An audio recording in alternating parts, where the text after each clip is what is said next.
Hey everybody, welcome back again. I am Pastor Rob Nelson. And I am Faith Phelan. I'm the church administrator here at New Heights. So this is the next section of our Shine Appeal videos, and hopefully you've been following through the playlist. The one just before this, we talked all about the Grove, and we introduced the idea of this really truly being a community center and venue.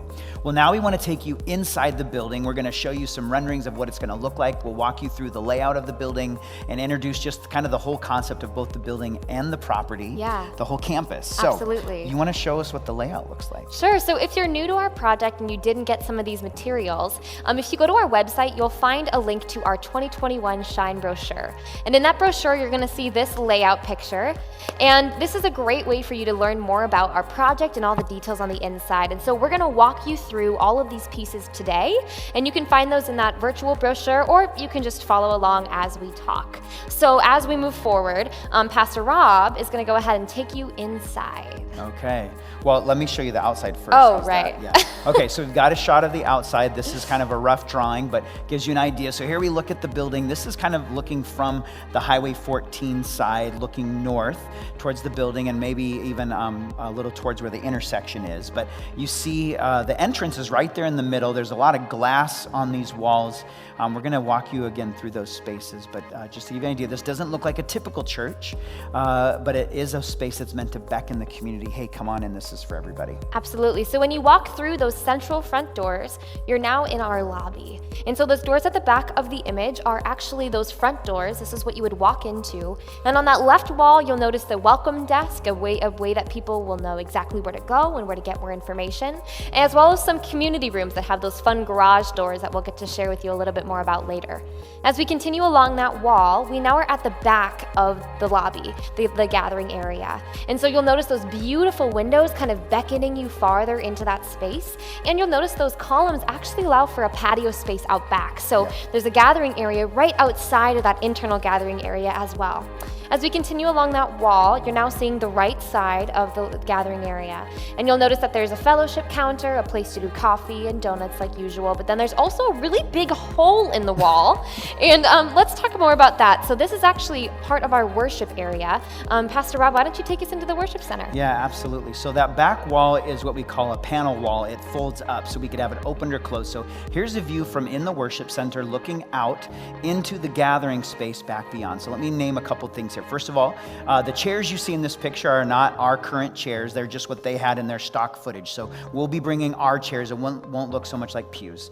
But you see with that back wall, we can really extend the space if we were to have, let's say, a Christmas or Easter worship or some other large event. I want you to notice those windows at the top of the back. Those will bring in some nice natural light, but they can be closed with some automatic shades so we can darken it when we need to. And just notice that the overall feel of the room is open, it's inviting, and it's meant to feel that way, that it's a space for everyone. Let's go ahead and close that back wall so you can see what it would look like on a Sunday. So now the panel wall is closed. It brings everybody in a little bit closer. This would be the typical setup most of the time. Now let's flip that around and see it from the back of the room. Now you're looking towards the altar area, or stage we could also say. And let's say a few things about this. Those screens on the right and the left, those are actually 12-foot screens. Those are really big projector screens. And then in the center, behind where the altar space is actually a curtain that we can project onto. We can put light on it, we can put shadows on it, we can put images on it. So let's imagine we have a Good Friday service and we want to create a scene for the drama that we do. Easy to do that with the click of a button. It also then would come in handy when our space is used for other kinds of events. They can change that backdrop, what it feels like, what it looks like. Also want to note, this doesn't show you real well here, but the altar area actually extends out into the seating space. And you'll get to see later, we've got platforms that actually will bring us out into the congregation, just like in our current space. So we'll talk more about that. I also want to show you some alternate setups. We can bring in round tables and chairs. We could seat 240 in here for a banquet, a wedding reception, a business meeting, all kinds of things. 240, it's a great space for that. We can flip that around one more time. Same thing looking towards the front. You could see this being a really comfortable space for any kind of large banquet, that kind of thing. So works great for that. So as you're looking at these renderings, it can sometimes be really difficult to see the comparison to where you are now. So why don't we go ahead and show you an overlay of this current worship area where we worship here in Black Earth compared to that worship area at the future building site. So as you can see, they're about 1,000 square feet difference. The biggest difference here is actually just an efficient use of space. And so you'll notice the shape changes, but I also want to point out that the worship area really isn't any deeper than our current space. That's going to allow for still an intimate, intentional relationship with whoever's up here speaking or performing or being a guest in the space, but it also does spread out wider than our current worship area to provide more seating. So our current space seats about 190 people. This future space can currently seat about 325, and that's not even considering when you open that back wall and extend that seating out into the gathering area for a larger meeting as well. Yeah, absolutely. Well, that's a walk through the interior space. What we're going to do next is take you through some of the building outline and just explain how the different rooms would be used. As we do this, what we really want you to be thinking about is the multi-purpose use of this building. Yeah. And so both how New Heights can use it for ministry and mission, but also how the community can come in and be a part of what's happening. So let's start with the worship center. You want to take us in there, Faith? Absolutely. So on our screen, you'll notice the letter B is our worship area. So that's the space that we were just talking about. It's going to be great for Sunday worship, for family faith night programming, but also for weddings, for banquets, for award ceremonies, for guest speakers, and all of those large gathering events that could happen in the Wisconsin Heights area. Absolutely. Well, let's go to the room next to that, and it's our other large space. That's letter B, and letter A, that's the gathering space. So again, this is sort of the lobby or foyer that you first come into when you enter the building, and it's really designed in that funnel sort of format to draw you towards the back and towards the glass and the outdoors on the other side. But what we really like about this space is it's so flexible. Right. So first of all, because of the size of that space, we really can flip-flop with the worship center to be used in a sort of interchangeable kind of way. So let's say a wedding, if a bride wants a more traditional, it could be the service is in the worship center and the reception could happen in the gathering space. Or we could flip those around, have a less traditional wedding with all that glass and the outdoors behind, while the worship center is already set up for the banquet reception to follow. All ready to go. But also, along that left wall of the gathering space is these rooms that it connects to, and we can open some of those up. And just there's so much flexibility here in different ways we can set these spaces up to make really great use of them. Now, I'll next draw you to our community rooms. So our community rooms on our map are H, E, and F.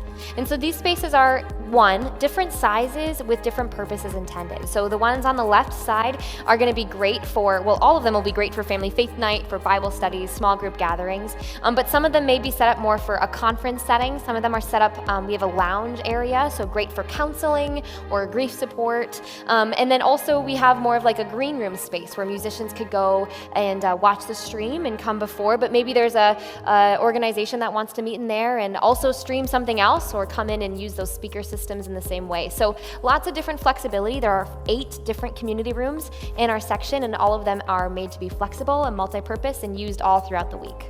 Absolutely. Well, let's look at my favorite room on that first level is letter G. So that's right in that front corner. That's where we saw on the outside picture all those windows. This is the room that's most visible as people are driving by our building, and it's meant to be a room that says, hey, this is a place for everyone. So this is an indoor play area.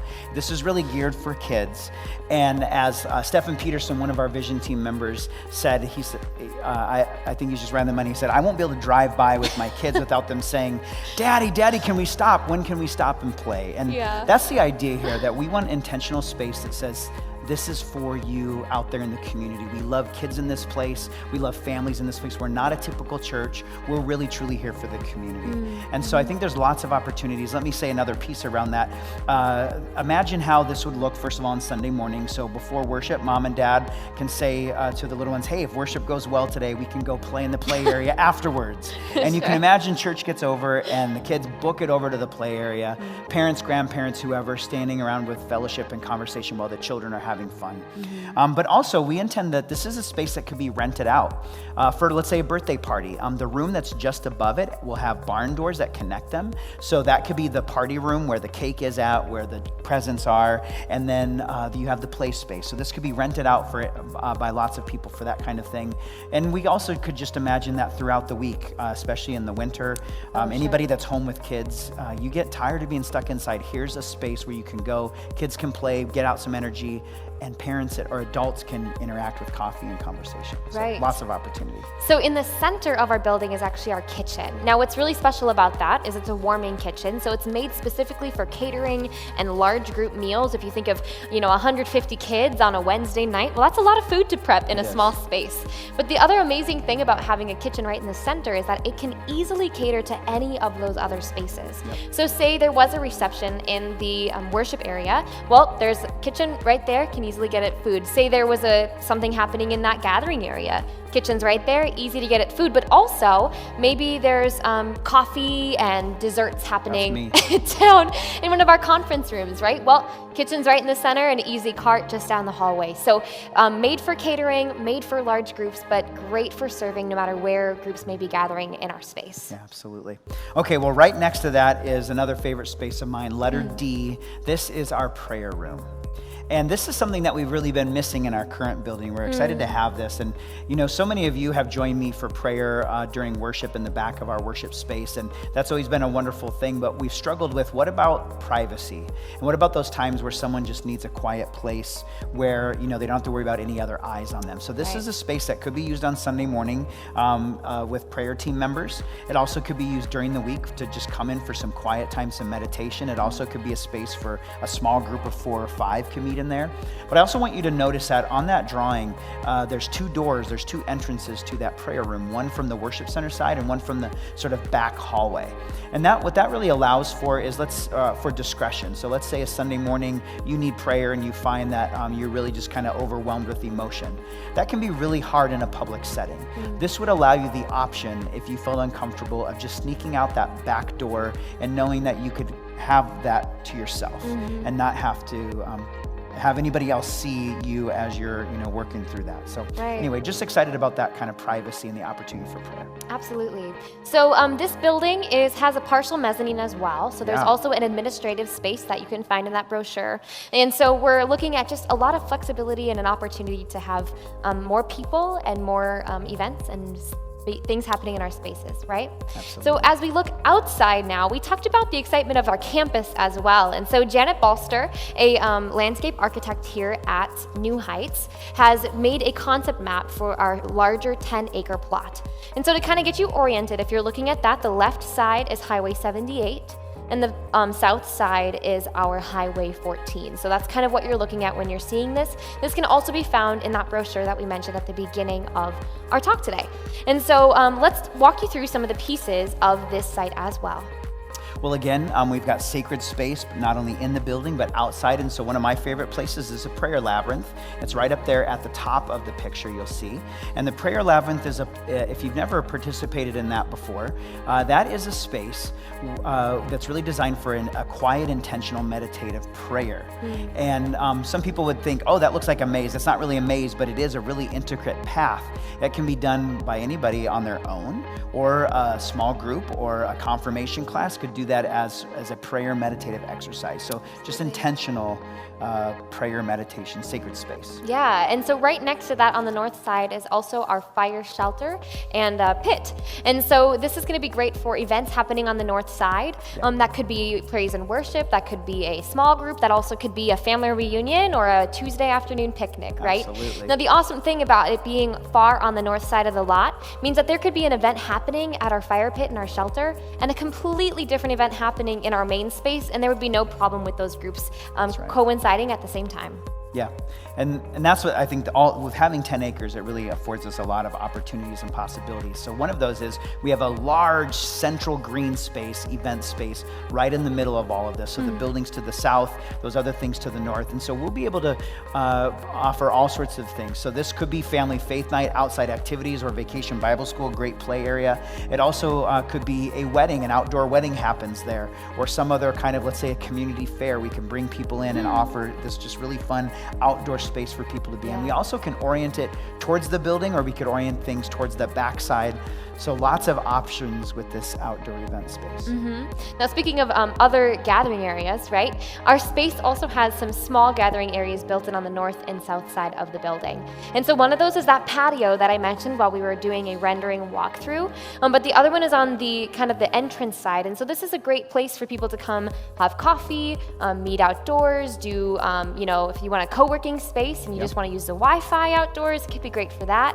So just intentional spaces where people can come and sit and stand and gather and be in community together outside of our internal space. Okay, so with that, we're also dreaming about additional things that we could do on the property. And, we probably won't be able to afford to do all of it all at once, but we've got some concepts of other things we could do. So for instance, maybe we would add some outside playgrounds. We also could do some special landscaping features, like maybe some kind of really cool water element that maybe could double as an ice rink.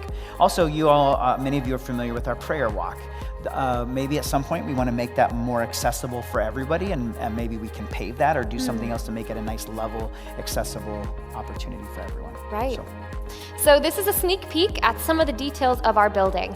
We have more details, so if you want to get involved, please let us know. But we hope that you're excited with all the different multi-purpose opportunities that come with this new campus and this exciting building project that we're moving forward on. Absolutely. Okay, we got another video left in this series, so don't miss that. We're going to tell you how we're going to make this happen. But thanks for joining us as we bring you through this really exciting project and the Grove. All right, see you on the next video.